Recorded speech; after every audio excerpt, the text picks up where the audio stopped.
কারো মৃত্যুতে আমাদের এক নাম্বার করণীয় করেন ইন্না লিল্লাহি ওয়া ইন্না ইলাইহি রাজিউন, এটা পড়া। দুই নাম্বার করণীয় বুখারী শরীফের 1284 নাম্বার হাদিস থেকে একটা দোয়া শিখাবো, আজকে থেকে এটা পড়বেন। নবীজির কন্যা মানে নবীজির এক নাতি মারা যায়, মারা যাওয়ার পর মারা যাবে অবস্থা নবীর কন্যা আল্লাহ নবীর কাছে সংবাদ পাঠাইলেন, আব্বা ইন্না ইবনালি কুবিজ, আব্বা আমার ছেলেটা মুমূর্ষ অবস্থায় আছে, মারা যাবে অবস্থা, আব্বা মেহেরবানি করে আমাদের বাসায় একটু আসেন। বুখারীর বর্ণনা।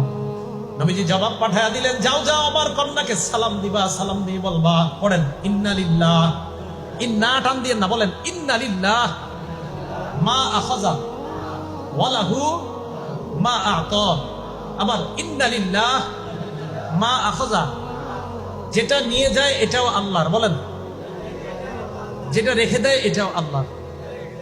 তো নবীজি শিখিয়ে দিলেন ইন্না লিল্লাহি মা আখাযা, যেটা নিয়ে গেছে আল্লাহ এটাও আল্লাহ, ওয়া লাহু মা আ'তা, যেটা আল্লাহ রেখে দেয় এটাও আল্লাহ। আপনার 4 সন্তানের 3টা যদি নিয়ে যায় এটাও আল্লাহ, 2টা রেখে দিছে এটাও আল্লাহ, এটাও কার?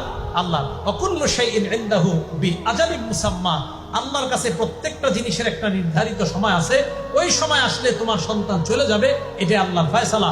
তো নবীজি বললেন আমার মেয়েকে বলবা ফাল তাসবির ওয়াল তাহতাসিব, আমার মেয়ে যেন ধৈর্য ধারণ করে এবং সওয়াবের আশা করে। তাহলে কেউ মারা গেলে 1 নাম্বার আমরা ইন্না লিল্লাহি ওয়া ইন্না ইলাইহি রাজিউন পড়া।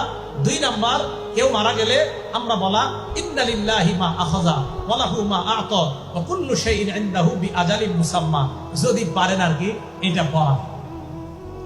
তাহলে 9 নম্বরে বর্জনীয় গুলা সব শেষ করি নাই তো। বর্জনীয় 1 নাম্বার ছিল আপনার তাজিয়া মিছিল করা, এই নজরানা পেশ করা, 2 নাম্বার মুরসিয়া, 3 নাম্বার ওই মাতম করা, 4 নাম্বারটা বলি নাই তো। 4 নাম্বার হলো আপনার ওই দিনকে কেন্দ্র করে কোনো মান্নত ইত্যাদি কি করে আল্লাহ জানে, এগুলা করে খিচুড়ি পাকানো, এগুলো আপনার বাসায় পাঠাবে, আপনি খাবেন না। 5 নাম্বার ওই দিন এই মনে করে পানি পান করায় অন্যকে, যে হারে কারবালার প্রান্তরে নবীর নাতি এবং তার সাথীদেরকে পানি দেয় নাই, তাই এই দুঃখে শোকাহত হয়ে ওই দিন পিপাসার্থকে পানি পান করা। কেন এখন আমারে করান, আজকে এই যে এরা যারা আছে এদেরকে শরবত খাওয়ান আপনি, ওই দিন কেন পান করান? ওই দিনকে কেন্দ্র করে পানি পান করানো, এটা ভাই এটা কুসংস্কার হয়ে যাবে, এটা ঠিক হবে না ওই দিনকে কেন্দ্র করা।